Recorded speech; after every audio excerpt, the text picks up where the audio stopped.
Sudan. I der jo varmning på højre side, det er højt op. Wow, hvad sker der her? Overlever for Theosander, så får han en opgave mere.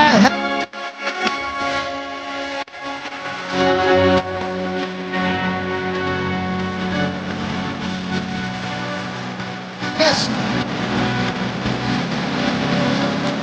Det er en kontrollejse, det er det. Andreas Cornelius, der er centimeter fra at lave.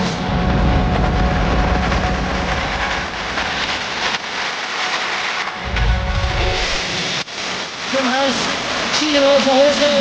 Så tryk fra Mexico. Og der er så der! Så det her. Så må man undre sig lidt over, at det får lov til at komme helt langt igennem. Så er det ikke noget. Man kan lige her, så kom. Ja. Vi prøver på de tekniske komplimenter. Ja, det er klart, så lægger den til. Det er en fordelelse, det er fra Elionossi, og så er det en stoffer.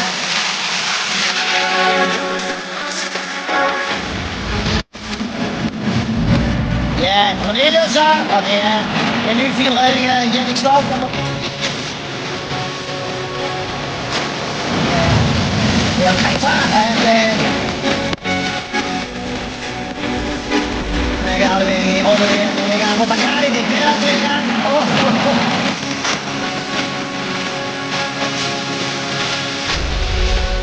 Til Elionossi. Cornelius selv. Og endnu en gang Jannik Stoffer. Det er en touch, og så en førstegangsafdeling for Cornelius. Han er det samme at få hold oppe der, hvor han kan komme til en afslutning. Han ser, at han kan komme frem. Hurtigt frem. Romano. Så det er selvfølgelig under benene på ham. Så godt er det, her kommer han helt tilbage med til gengæld. Samtidig med det. Og så vil jeg sige, at vi var inde på det tidligere. Der var en gennembrud.